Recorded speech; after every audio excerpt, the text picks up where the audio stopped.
Afternoon, everybody. Thank you for joining us as we gather to remember the impacts of one disaster. We have to recognize the disaster that's underway as we speak. I just came from Polk County, where fires, like we're seeing here in Fairview, firefighters from Pamlico County, from Onslow County, recognizing the incredible issues that are facing the region. It's a double whammy. We're here today because it's the 6-month anniversary of Hurricane Helene, sweeping through western North Carolina, causing all kinds of damage. Thousands of people lost their homes. Thousands of businesses lost their ability to function, lost jobs. Most heartbreaking, 106 North Carolinians lost their lives. 13 of them in this very community. Many of them related to each other in one way or another. And I want to thank the family members who shared their stories, and the stories are painful. They're hard. It's hard to move on when you're carrying that kind of weight with you every day. Look forward to the next day because they know it will come and they want it to be a brighter day.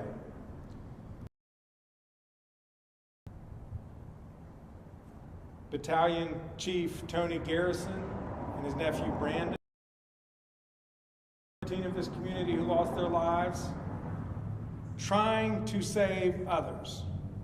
I don't think you can have a better testament to dedication of service than someone who loses their life trying to save the life of someone else.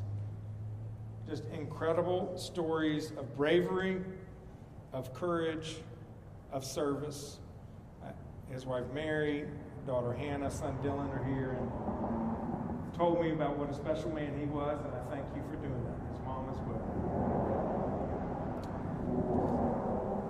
A lot of folks are carrying the weight of Tony, their other relations who they lost, and they miss them dearly. The tremendous loss that these folks have experienced is pain that we wish we could heal, we wish we could salve, but it is. What I would like to do at this moment is take a moment of silence to give us all an opportunity to just think, to reflect on the 106 lives that were lost. Each of those people had parents, children, spouses, brothers, sisters, cousins, friends, neighbors who are feeling pain. And let's take a moment to think of those folks.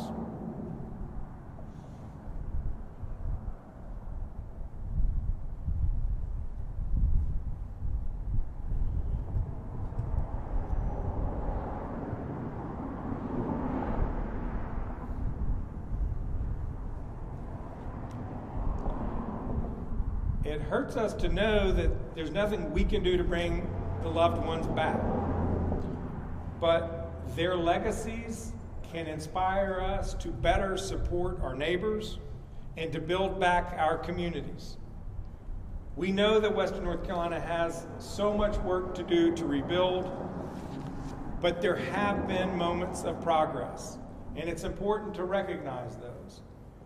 I want to thank the General Assembly for its appropriation last week of over $500 million. Nowhere near enough, but enough to help us get started. The federal government has appropriated some funds. It has not gotten to North Carolina fast enough. I want to thank our federal delegation, congressional delegation, for helping to secure those funds. We now need to accelerate the agencies getting those monies to North Carolina, and we also need much more help. I have a $19 billion appropriations request for the U.S. Congress. North Carolina needs these funds. $60 billion in damage. $60 billion. There's not that much capital in Western North Carolina. Our state budget is $30 billion. There is not enough money to help the folks of Western North Carolina. That is why we need federal support. We need more federal support today. People need to get back in their homes. Roads and bridges need to be fixed. Businesses need to keep their doors open and their employees hired. Communities need clean drinking water.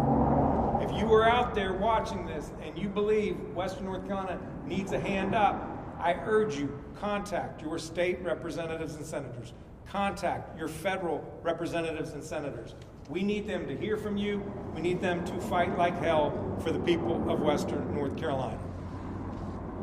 As a government, state government, federal government, it is our duty to give people a hand up when they've been knocked down, to help the people of Western North Carolina rebuild. Rebuilding takes a commitment from each of us to meet the moment, because rebuilding is not guaranteed. It is not inevitable. It must happen, and we must make it happen.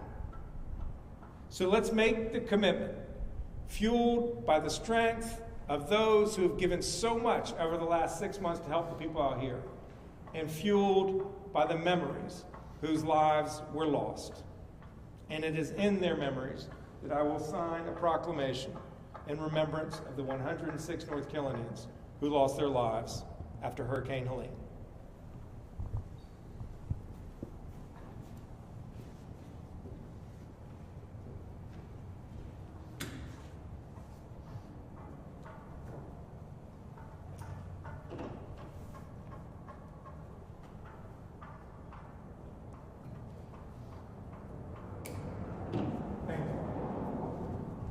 God bless all the people of Western North Carolina.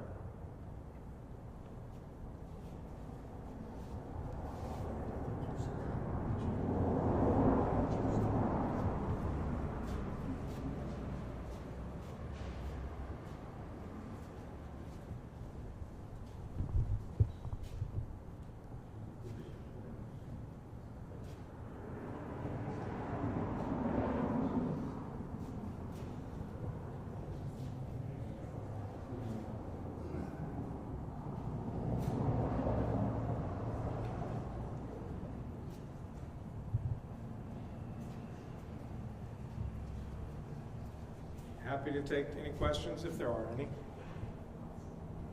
About the current wildfires, do you expect it to be a FEMA disaster declaration for these fires? How confident are you in the federal government's ability to help the state cover the cost of these fires? Last night I declared a state of emergency here in North Carolina. We were already under one, but by declaring the emergency for this specific one, as opposed to the one from 6 months ago, it enables us to draw fire resources from other states and have that reimbursed.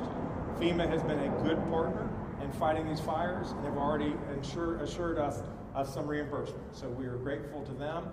We're grateful to the partnership of the U.S. Forest Service. I just came from the headquarters. State, North Carolina Forest Service has taken the lead, but they're drawing on their federal partners and they're mobilizing the local resources, and it's quite inspiring. They're attacking the fires at every opportunity, working hard to try to contain them so that they don't spread. There have been about 11 properties, 11 homes that have burned to date. We want to have not a single more. Thank God, to our knowledge, no one has died. One firefighter needed to be extracted in an emergency, but within an hour was in a hospital, and all indications are he will recover. Can you talk about the difficulties of the last 6 months, not just Helene, but also it was a pretty hectic winter. We also are, of course, dealing with the wildfires now. No time for first responders, officials, communities to catch their breath, it seems like. I hope you have a chance to talk to these firefighters who are here in Fairview, because you're 100% right. They went from emergency response after Hurricane Helene, trying to save people. They then had to deal with winter storm after winter storm. And now we have forest fires throughout Western North Carolina. I know these folks are exhausted, but it's a special person who heeds the calling to be a firefighter. These are people of service, they are people of heart, and I am confident that they're going to meet the moment. What I want is for us to rise to the same level of service and dedication that these folks are demonstrating.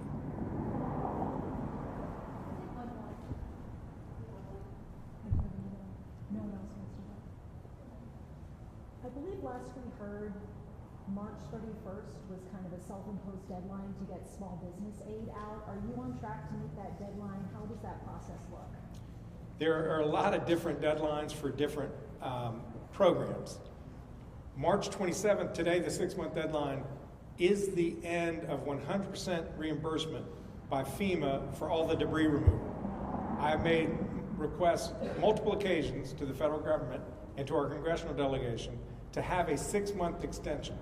The amount of debris that Hurricane Helene created really defies our imagination. We've already collected nearly 7 million cubic yards of debris, and we are nowhere near done. It's going to take another 6 to 9 months, we believe, to finish the job. So we need more federal funding. That 100% reimbursement ends today. I'm hopeful that the White House will act. We've asked the White House to act, so fingers crossed. There are a lot of small businesses that are struggling. After a major disaster, businesses that are impacted, 40% of them never open their doors. 60% shutter permanently within 2 years. We cannot let that be the story of Western North Carolina. I've urged the General Assembly to give us funding to support small businesses. They have not yet heeded that request. I'm about to submit a supplemental request that will be central to what we want. If small business owners in Western North Carolina believe you need help to get through these tough times, let your representatives know that they need to step up. We have raised about $35 million between state money, Duke Endowment money, Dogwood Health Trust money, that we've done Small Business Grant Initiative. And those funds are about to be fully out the door. And the number of applications are in the thousands. The need is real. And we've only been able to scratch the surface. So there's much, much more work to do to support the small businesses of Western North Carolina.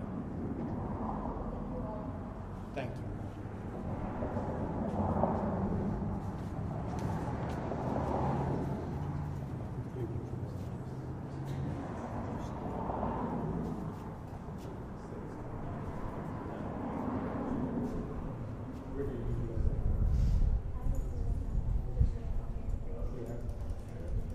You do? Which one?